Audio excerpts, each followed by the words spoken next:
ગણપતિ ગાય લે સદાય સુખ પાય લે, ગુરુજી મળ્યા બ્રહ્મ જ્ઞાની, વિઘન વિદારણ કાશ સુધારણ, 33 કરોડમાં જેની આગેવાની, માટી પી લો ને પ્રેમ રસ જાણી. કાલે કીધું એમ, પ્રમ દિવસે કીધું એમ, ગણપતિ એટલે કે વિવેકના અધિષ્ઠાન દેવ છે.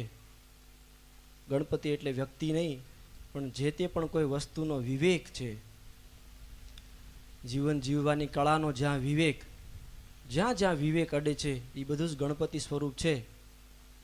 તો એ વિવેક આપણામાં જાગૃત થાય છે ક્યાંથી? તો ભૈરવનાથની આ વાણી છે. કોણ વાણી છે? એમ કહે છે કે વિવેક છે ને એ વિઘ્નનો વિદારણ છે, વિઘ્નને નાશ કરવા વાળો છે વિવેક. વિઘ્ન વિદારણ અને કાજ સુધારણ, કાર્યને વ્યવસ્થિત રીતે સુધારીને આપણી બુદ્ધિ સુધી પહોંચાડવા વાળો છે. અને ત્રીજું કે 33 કરોડમાં જેની આગેવાની, બધાય દેવનો અધિષ્ઠાન છે વિવેક. બધી જ વિચારોનો, બધી જ વૃત્તિઓનો અધિષ્ઠાન જે પણ કોઈ છે એ છે વિવેક રૂપ ગણપતિ. એટલે કે છે મારા હરિજનો પી લ્યો ને પ્રેમ રસ જાણી, ભૂલ્યો ભમરો ફરે ભટકતો બોલે ભમર કેરી વાણી. આપણને બધાને એવું લાગે કે મને સમજાય છે સાચું છે, હું કવિ સત્ય છે, બીજા સત્ય સમજતા નથી. તો આ મહાપુરુષ એવું કહે છે કે આપણે કોઈને કોઈક વાતમાં થોડી થોડી ભૂલ કરીએ છીએ, અને આપણે કેમ ભમરો ગણગણ ગણગણ ગણગણ કર્યા કરે, એમ આપણી વાતને ગણગણ ગણગણ ગણ મૂકતા નથી આપણે. સમજે બધાય, તમે ને અમે હવ બરાબર. થોડા થોડા આપણા સારા પોઈન્ટ તો આપણે આપણા ગોતતા જ હોય, થોડાક આપણે ક્યારેક વીક પોઈન્ટ ગોતવી તો જીવન થોડુંક હળવું થાય. સમજે? અને એ બીજા ગોતીને દે કરતા હાથે ગોતી લેવા હારું, ઘરનું તો ખરું. બીજા ગોતીને કહે તું આમ છો કરતા હાથે નિરીક્ષણ કરી લેવાય. વિવેક આપણને એ શીખવે. પેલું દ્રષ્ટાંત છે ને કે એક ભાઈ ઘરે આવ્યો છોકરો, અને બાપાને કીધું આમ પગ લોહી લોહાણ હતા, પૂછ્યું કે કેમ? કે તારા પગમાં આમ ફ્રેક્ચર હોય ને લોહી નીકળી ગયું છે કેમ? તે કે મને 2 લાકડી મારી, કે મારીને મારી લાકડી મારા પગમાં મારી. તે કે પણ તે લાકડી હું આપી શું કામ? એ કે નો આપું તો એના હાથમાં પાઇપ હતી, પાઇપ મારે ગયા, તો આપણી તો ખરી કે એમ. સમજ્યા? એટલે કોઈ પણ દુર્ગુણો આપણને આપીને કહે કે તમારામાં આ દુર્ગુણ છે, પહેલાં આપણે જો અંતર્જાતનું નિરીક્ષણ કરીએ વિવેક દ્વારા, તો જીવન સરળ અને સહજ બને અને ઉત્ક્રાંતિમય બને. એટલે કહે છે કે ભૂલ્યો ભમરો ફરે ભટકતો બોલે ભમર કેરી વાણી. પણ જ્યારે સદગુરુ મળે ને ત્યારે એને જ્ઞાન સમજાવે, સદગુરુ મળી એને જ્ઞાન સમજાવે અને આત્મની કરાવે ઓળખાણી કે તારું તત્વ આ છે, તું આ છો, તું મૂળ ભૂમિકા ઉપર આવી જા, ત્યાં ઊભો ઊભો આખા જગતમાં વિચરણ કર વિવેક દ્વારા, તો જગતનું ઝેર તને નહીં ચડે. આગળ કે ગુરુએ હાથ ધર્યો શિર ઉપર જળહળ જ્યોતિ દર્શાણી. જળહળ જ્યોતિ એટલે આમ જ્યોતનો ભડકો થાય ને તાપ થાય એમ, જ્યોત રૂપી જ્ઞાન, વિવેક રૂપી જ્ઞાન. સમજણ, સમજણ એટલે કે પ્રકાશ. જ્ઞાનનો અર્થ થાય છે પ્રકાશ, બરાબર. જ્ઞાન એટલે જ્યોત, એટલે એવી રીતે ગુરુજીએ હાથ ધર્યો શિર ઉપર જળહળ જ્યોતિ દર્શાણી, ટળ્યો અંધેરો અને ભયો ઉજિયારો, હૃદયમાં જ્યોત જલાણી. અંધારું ટળી ગયું અને ઉજિયારો ભઈ ગયો, ઉજિયારો થઈ ગયો. ક્યાં ભાઈ અંધારો મટી જાય ને ક્યાં ઉજિયારો થઈ જાય? આપણા અંતસ્કરણમાં જ. ખાલી અહીંયાનો દ્રષ્ટિકોણ ફરે છે, બાકી જગત આ તો આનો આ હજારો વર્ષોથી આમનું આમ જ હાલ્યું આવે છે. જેમ છે તેમ આનંદ ઘન સ્વરૂપ એમનું એમ જ છે. યોગ વશિષ્ઠ મહારામાયણ કે એમ જેમનું તેમ છે, આમાં કોઈ એક દોરાવાનો ફેર નથી પડ્યો. બસ ફેર અહીંયા માલપાથી પડે છે, એટલે સારું અને મોડું આપણને ભાષા કરે છે. યોગ વશિષ્ઠના જે 2 દ્રષ્ટાંતો મહાન છે કે નદીમાં તમે નાવમાં બેસો, આપણી નાવ હાલતી હોય છતાંય આપણને એમ લાગે કિનારા હાલે છે. આપણે નદીમાં નાવમાં બેઠા આપણને આમ ચોખ્ખે ચોખ્ખું સ્પષ્ટ બતાય, ને કે હાલતા આપણે હોય આપણને હાવ સ્પષ્ટ ખબર હોય તો એમ જ લાગે કિનારા હાલે છે. આપણી નરી આંખે દેખાતો ભ્રમ છે કે નથી? નરી આંખે દેખાતો ભ્રમ છે. ને બીજું દ્રષ્ટાંત સર્પરજ્જુનું આપે કે આપણે અંધારામાં હાલ્યા જઈએ છીએ અને પગમાં દોરી કાંઈ પણ રચી પડી હોય, પગમાં આવી જાય તો આપણને એમ લાગે કે સાપ છે, એરું છે, એવું તો અંદરથી કેટલો આમ ભય સતાવી જાય. આમ અંદર ધબકારા વધી જાય ને. પણ અંજવાળો કરીને જોઈ દોરી હોય તો એ ભયને જતા કાંઈ વાર લાગે પછી, દોરી ભાળી ગયા પછી? બસ આ જ્ઞાનનું આવું છે. ખાલી વિવેકની દ્રષ્ટિ ખાલી આમ છે, એ આમ થઈ જાય ને પોતાના તરફ, તો બસ અંધારું મટી ગયું, વિવેક જાગૃત થઈ ગયો. બસ એટલી જ વાત છે. પણ એ મળે છે જ્યાંથી ને, એ આ બધાય મહાપુરુષે એવું કીધું કે સદગુરુ પાસેથી મળે છે. ગુરુ જ્યારે હાથ આમ રાખે ને, આમ હાથ નહીં, આ તો છે જ, પણ પોતાની અંતરદ્રષ્ટિનો હાથ કહે ને, સદગુરુ પોતાના શિષ્યને સુરતાથી સેવી લે.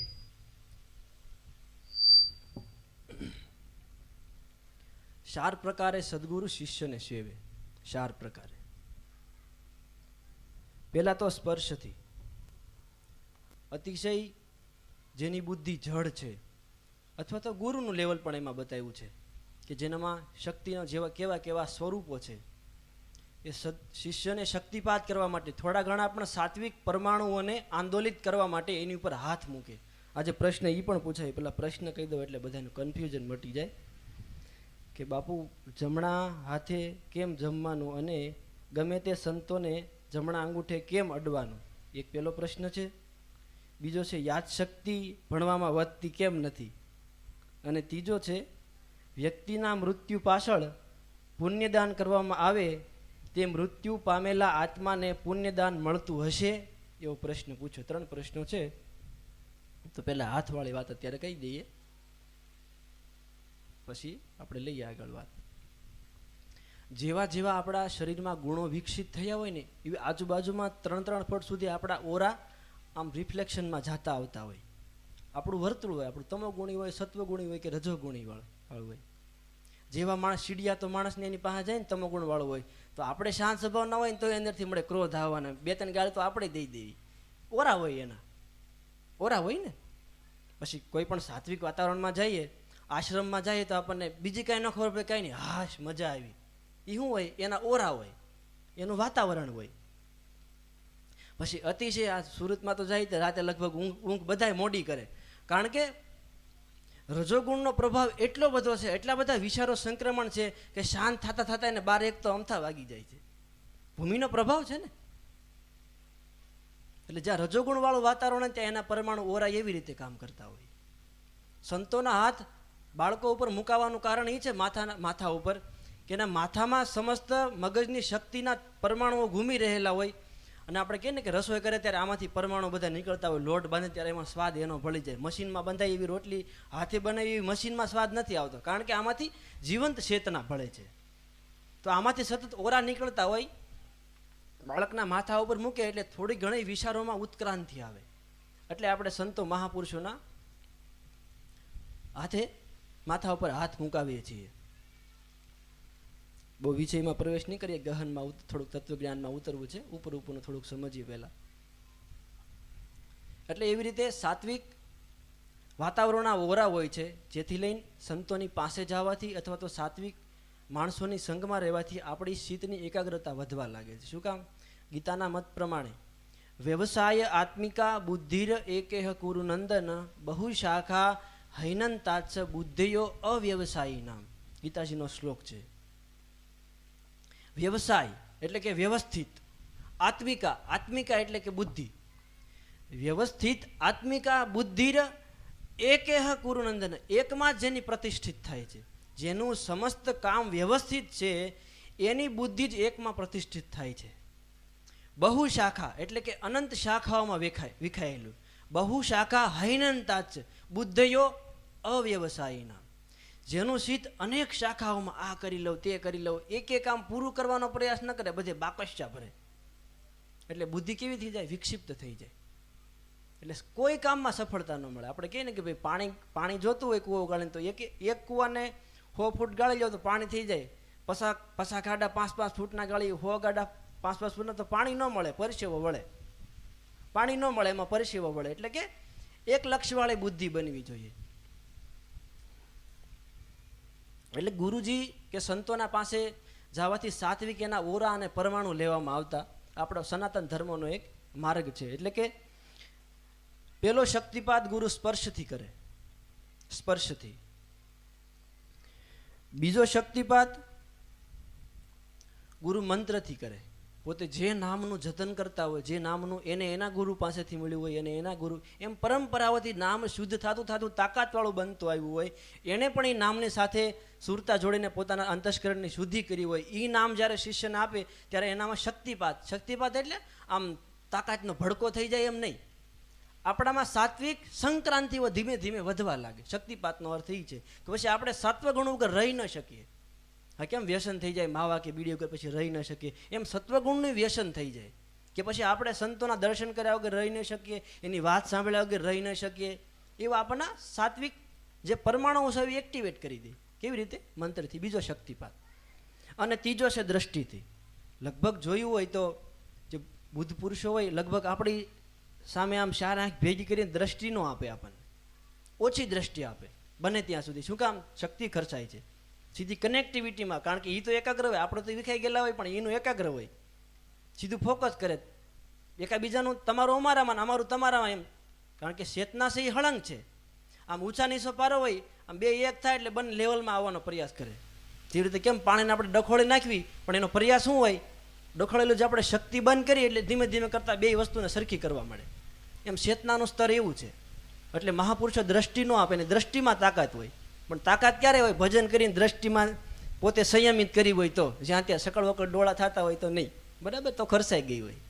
એટલે ત્રીજી છે દ્રષ્ટિનો શક્તિપાત.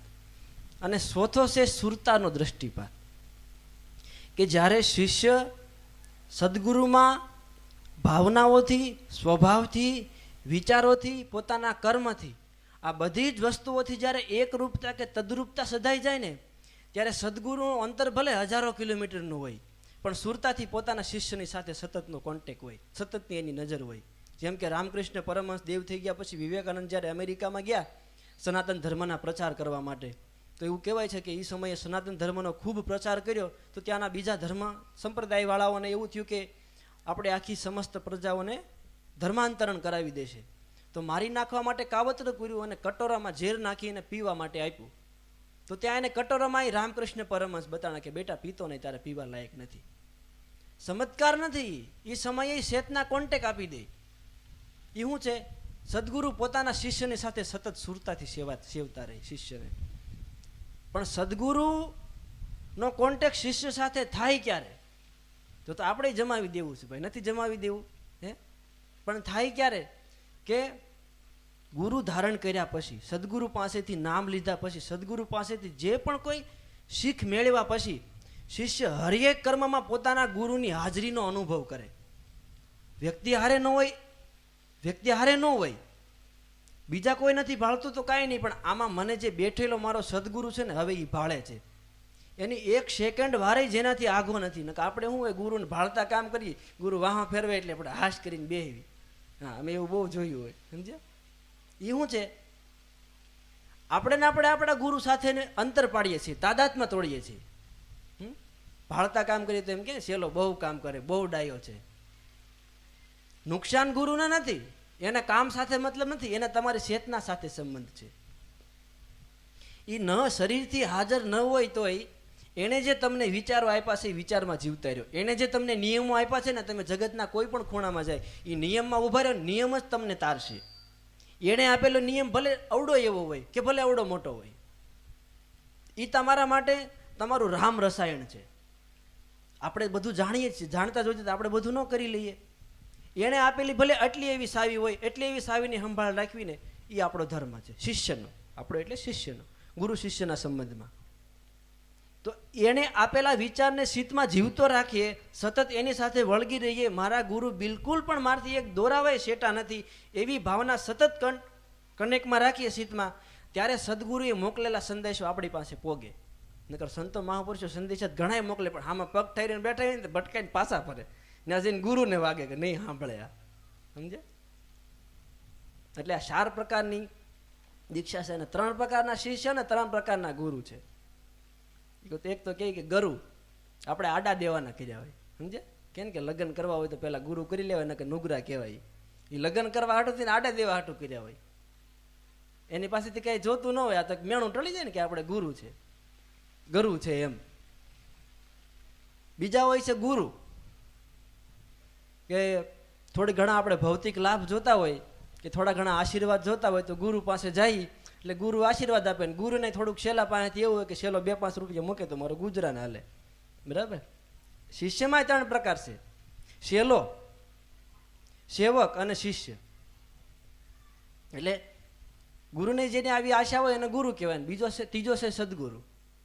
તમારી પાસેથી અને કેવળ એટલી જ આશા છે કે મારો શિષ્ય મારી પાસે આવેલો બાળક સનાતન ધર્મનો હાંસો બાળક કઈ રીતે બને? હકીકતમાં ધર્મરૂપ પિતાનો બાળક કઈ રીતે બને એની દ્રષ્ટિ એની ઉપર છે. સતત એનો સેવવાનો જ પ્રયાસ છે કે આને હું કેમ કરીને અધર લાવું, એવો એનો સતતનો પ્રયાસ. એ છે આપણો સદગુરુ. સેલો કોણ? કે ગુરુ પૂનમ હોય તો એકવાર આંટો મારી આવે, પછી ગુરુ કહે ને સેલો કહે. એ સેલો ખાલી આડા દેવાના કર્યા હોય. પછી શિષ્ય આ સેવક એ થોડું ઘણું કામકાજ પચ્યું, કામકાજની આમ થોડીક ઈચ્છા થઈ આવે ને, એમ લાગે કે જગતમાં થોડાક અટવાઈ છીએ, હાલને હવે ગુરુ પાસે જઈએ. થોડું ઘણું કામ પતે એટલે વળી પાછા ગુરુ ભૂલાઈ જાય, વળી પાછી થોડીક મુશ્કેલી પડે એટલે લે જો ગુરુ યાદ આવ્યા, હાલો જાય. એ છે સેવક. અથવા તો જ્યાં સદગુરુ રહે છે તેના આશ્રમના કાર્યોમાં કે જે પણ કોઈ કાર્યમાં એની સેવારૂપ કાર્ય કરે. જેમ કે વ્યાસજીએ બધા ગ્રંથો રચ્યા, લખી તો નાખ્યા, પ્રસાર કોણ કરે? તો બધા શિષ્યોને તૈયાર કર્યા એણે. તો શિષ્યો જગતભરમાં જઈ અને ગુરુના વિચારો ફેલાવે છે. તો એ સેવક છે ને, કે ગુરુએ આપેલી વાત તમે સમજી સ્વીકારી અને જગતમાં તમે સૂક્ષ્મતાથી એનામાં કામ શરૂ કરી દીધું. એ છે સેવક. અને શિષ્ય ત્રીજો અંતિમ પ્રકારનો શિષ્ય. ગુરુને કેવું ન પડે કે તું આમ કરે, ગુરુનો ભાવ જોઈ એની દ્રષ્ટિ જોઈને સમજી જાય.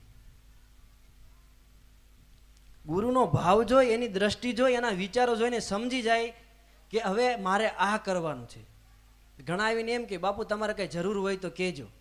એ જરૂર શિષ્યને ન કહેવાની ન હોય. ગુરુ આપણી પાસે કઈ માગે થોડા, આપણે જોઈને સમજી જવાનું હોય કે મારે આ કરવાની જરૂર અહીંયા છે.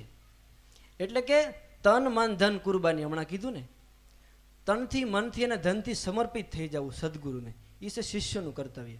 પછી મને જે કામ સોંપ્યું હોય તે, એ કસરું વાળવાનું હોય, પતરાવાળી ઉઠાવવાનું હોય, કોઈ પણ નાનાથી માંડીને મોટું કામ હોય, એ પછી આપણને ગેટ ઉપર આમ શું કહેવાય આપેલા, વોચમેન તરીકેની નોકરી આપી હોય, આપણને જે પણ કોઈ કામ આપ્યું છે એમાં 100% આપવાનો પ્રયાસ કરવો, એ છે શિષ્ય. કામને નાનું પણ ન સમજે અને મોટું પણ ન સમજે, એના માટે બધા જ કામ સરખા, એવી ભાવથી જે કામ કરે ને એ છે શિષ્ય. એની સાથે સદગુરુની સુરતાથી એના જીવનની દોરી સતત સંધાતી રહે. કિલોમીટરનો કોઈ અંતર નથી. ગુરુ શરીરથી હાજર હોય ન હોય કોઈ અંતર નથી. આવા સદગુરુનો હાથ શિર ઉપર હોય. ગુરુએ હાથ ધર્યો શિર ઉપર અને જળહળ જ્યોતિ દર્શાણી, વિવેક રૂપી જળહળ જ્યોતિ દર્શાય. ટોળ્યો અંધેરો ભયો ઉજિયારો, હૃદયમાં જ્યોત જલાણી. હૃદયમાં જ્યોત એટલે વિવેક. જ્ઞાનની સાથે શું થાય? આપણને અહંકાર આવે, મને એટલી ખબર પડે છે. પણ જ્ઞાનની સાથે સહજતા, નિર્મળતા આવે. હૃદયથી પ્રેમ પ્રવાહિત થવા મળે. આપણો પ્રેમ કેવો હોય? આમ ધક્કા ગાડીવાળો હોય, ઝોંટાવાળો હોય. ઘડીકમાં આપણે પ્રેમ ઉભરા જાય તો આમ હજારના ફોસ આવતા હોય, સમજ્યા? ઓલી ધુવારા લાઈનમાંથી આવતા હોય. એક હરખો પાવર ન હોય. જ્યોતિગ્રામની જેમ એક હરખો ન હોય. આપણે ઘડીકમાં પ્રેમ ઉભરાઈ જાય ને તો ગુરુને એમ થાય કે ચલો તો મારો બહુ મહાન ને પરમ થઈ ગયો. પ્રેમ જ એટલો બધો 20 વર્ષમાં કરવાનો હોય ને 5 દીમાં કરી નાખે. આમ ઘડકે હોય ને આમ ધોધમાર આવે. તે ઓલી 20 વર્ષ સુધી થોડો કરવાનો ને પછી ખૂટી જાય હાવ, એટલે જાતો પછી હાવ બંધ થઈ જાય. એટલે પ્રેમ હૃદયના જીવનની પદ્ધતિને એક લયબદ્ધ કરી દે સદગુરુ. એટલે કે છે હૃદયમાં જ્યોત જલાણી, જ્ઞાનની, પ્રેમની. આગળ કે આરે મારગડે કયેક નર સીજા, સોનલે સુરતા બંધાણી, ઉપજો વૈરાગ પરમ ભક્તિનો. હૃદયમાં વૈરાગ્યની જાગૃતિ થાય. બહુ જ ગહન અક્ષર છે વૈરાગ્ય. રામકથામાં ભગવાન મનુ મહારાજ, સ્વયંભૂ મનુ અને શત્રુપા રાણી ચોથી અવસ્થાએ એવો વિચાર કરે છે કે આપણે સાર ચોથી અવસ્થા વહી ગયા, એટલા વર્ષો અમારા વીતી ગયા, છતાંય હોય ન વિષય બિલાસ વૈરાગા. વિષયોના વિલાસની અંદર વૈરાગ્ય કેમ આવતો નથી? મને હજી વસ્તુઓ કેમ મોહક લાગે છે? મને હજી વ્યક્તિઓ કેમ મોહક લાગે છે? મને હજી સારું મકાન કેમ મોહક લાગે? એટલે કે કોઈ પણ વસ્તુઓનો મોહ હાલો છૂટતો કેમ નથી? એટલા વરસ કાઢી નાખ્યા તોય. હોય ને વિષય બિલાસ વૈરાગા, ભવન બસત ભા સૌથપન, હૃદય બહુત દુઃખ લાગ, જન્મ ગયેવું હરિ ભક્તિ બીનું. આવો વિચાર કરે છે, આવો વિચાર આવે છે. આ વિચાર છે ને એ જ વૈરાગ્ય છે, કે અંદર પાસા વળવાની અગ્નિ ઉત્પન્ન થઈ જાય. કેમ કે ટાઢિયો તાવ છે અંદરથી આવે, બહારથી ગમે એટલા ગોદડા ઓઢાડો ટાઈટ ન જાય. તાધનની ખંજવાળ છે એ અંદરથી આવે. એમાં વૈરાગ્ય છે ને એ અંદરથી જ્યારે આવે ને એ સદગુરુ પ્રગટ કરે વૈરાગ્ય. સાર અને અસારનો વિવેક કરતા શીખવે ને એટલે વૈરાગ્ય આવે. કેવી રીતે અત્યારે આપણો સમાજ કેમ પીડાય છે ખબર? બધાને એમ લાગે કે બધું દુઃખ મારી ઉપર આવી પડ્યું છે, સમજ્યા? બધાય લગભગ એવો ફીલ કરે કે હું એક જ સહન કરું છું. લગભગ બધાને આ જ બીમારી છે કે આટલું દુઃખ દુનિયામાં કોઈને નહીં હોય. એ દુઃખ લગભગ અને લગભગ આપણે માથે આમ હોરી લીધેલું હોય, સમજ્યા?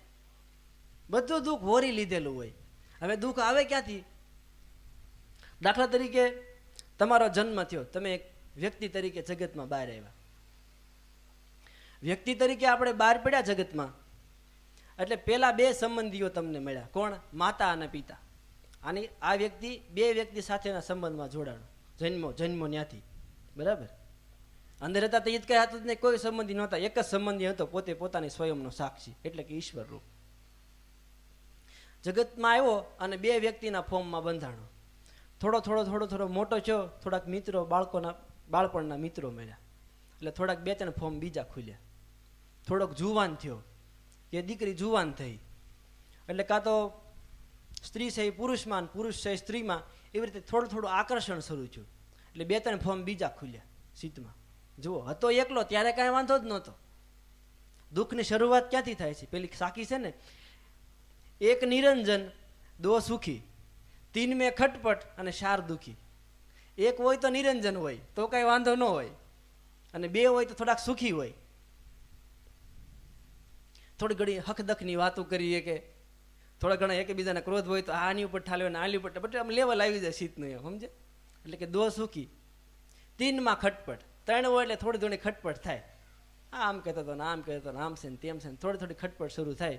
અને ચાર હોય એટલે પછી સમજી લેવાનું કે દુઃખી, એમ. એટલે કે પરિવાર તોડી ન નાખતા, કેવાય વિચારોની ધારણાથી માગે છે. પેલા આખી વાતને સમજજો, નહીંતર ઓલા જેવું થાય છે કે એક ભાઈ બેઠો દારૂ પીતો હતો અને માંસ મટન અભક્ષ ભક્ષણ કરતો હતો. તે કોઈક મૌલવી સાહેબ આવ્યા અને કીધું, એટલે આવું થોડું ખવાય કે, આવું હું કામ ખાચો ને આવું હું કામ પીછો? એ કે એમ. તો કે કુરાનમાં જ લખ્યું છે. કે હું વાત કરશે? કે હા કુરાનમાં લખ્યું. કુરાનમાં કે લખ્યું જ ન હોય ને, કે પણ મેં વાંચ્યું ને કે ભાઈ દારૂ પીવો, અભક્ષ ભક્ષણ કરવું, ચોરી કરવી, જુગાર રમવા, બધું કુરાનમાં લખ્યું છે. કે ના હોય જ નહીં. પણ એ કે લ્યો હું લેતા હોઉં, વછાવ્યું, આમ બતાવ્યું. તેમાં એમ લખ્યું હતું કે ચોરી કરવી, જુગાર કરજો, દારૂ પીજો, પણ અંતે એ બધા તમને અધોગામી તરફ લઈ જાય. અંતે બધા નરકના દ્વાર છે. એમ વાહેલી લીટી એમ હતી. એ કે પણ મેં વાહેલી હજી નથી વાંચી, હજી તો એટલે પહોંચ્યો છું. એમ આપણેથી થાય એટલું કે આપણે આચરણ કરીએ, એમ. એટલે આવી રીતે આખી વાતને સમજજો, હું જે કહેવા માગું છું. એટલે કે જગતમાં આપણે થોડા મોટા થયા, એટલે કે પુરુષનું સ્વાભાવિક છે કે પ્રકૃતિ તરફ, એટલે કે માતૃશક્તિ તરફ અને માતૃત્વનું પુરુષ તરફ, બ્રહ્મ તરફનું આકર્ષણ સહજ છે. એટલે કે આપણે એ વાતને વિવેકથી નથી સમજતા, એટલે આપણે આક્રમક બનાવીએ છીએ આપણા પ્રેમને. એટલે પ્રેમ છે એ કામના બની જાય છે, આક્રમક હોવાને કારણે. લયબદ્ધ હોય તો એ પ્રેમ જ છે. એટલે 4-5 ફોર્મ આપણે બીજા ખોલીએ. ક્યારે? 15-20 વર્ષના થાય ને, જુવાનીની બધી નસો ફૂટવા લાગે એટલે બીજા ખુલે. પછી 20-22 નો થાય ને, એટલે પછી ખબર પડે કે બધાય પૈસા વાહ જોડે છે, હાલો આપણે ઝંપલાવી. એટલે ધંધામાં પડે. ત્યાં 20-25 પસાર 100 ભાઈના માણસ મળે. ધીરે ધીરે ફોર્મ મળે ખુલવા. હતો એકલો ત્યારે કાંઈ વાંધો નહોતો. દુઃખની શરૂઆત ક્યારે થાય છે? સંબંધોમાં આપણે જોડાઈએ છીએ ને ત્યારે.